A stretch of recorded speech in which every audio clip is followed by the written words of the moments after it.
आवाज जनतेचा।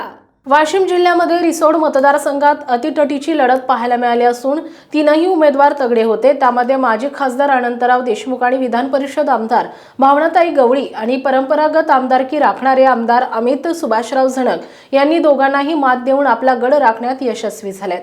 सुरुवातीपासूनच आमदार भावना गवळी यांनी घेतलेली बढत शेवटपर्यंत टिकली नाही, तर शेवटच्या काही फेऱ्यांमध्ये माजी खासदार अनंतराव देशमुख यांनी थोडीफार बढत घेतली, पण शेवटी बढत वाढवता आली नाही। अमित झणक यांनी घेतलेली आघाडी कोणताही उमेदवार ओलांडू शकला नाही। त्यामुळेच अमित झणक रिसोड मतदारसंघात चौथ्यांदा विजयी झाले आणि लोकांमध्ये सुद्धा लोकप्रिय असल्यामुळे त्यांनी आपली जागा कायम राखली आहे। आमदार अमित झणक यांनी 76,809 मते घेऊन 33.25% मते घेतली, तर दुसऱ्या क्रमांकाची मते अनंतराव देशमुख यांनी 70,673 घेऊन 30.8% मते घेतली। तिसऱ्या क्रमांकावर आमदार भावना गवळी राहिला, त्यांनी 60,693 घेऊन 26.28 मते घेतली, तर वंचितचे प्रशांत गोळे यांनी 15,907 मते घेऊन 6.9 मते घेतली आहे। रिसोड मतदारसंघात ना लाडक्या बहिणीचा प्रभाव पडला व इतर नेतृत्वाचा प्रभाव पडला। इथे फक्त लोकप्रिय उमेदवाराचा बोलबाला राहिला, पण लाडक्या बहिणी मात्र सोबत होत्या हे सांगायला मात्र अमित झणक विसरले नाही। प्रतिनिधी रामेश्वर अंजवे।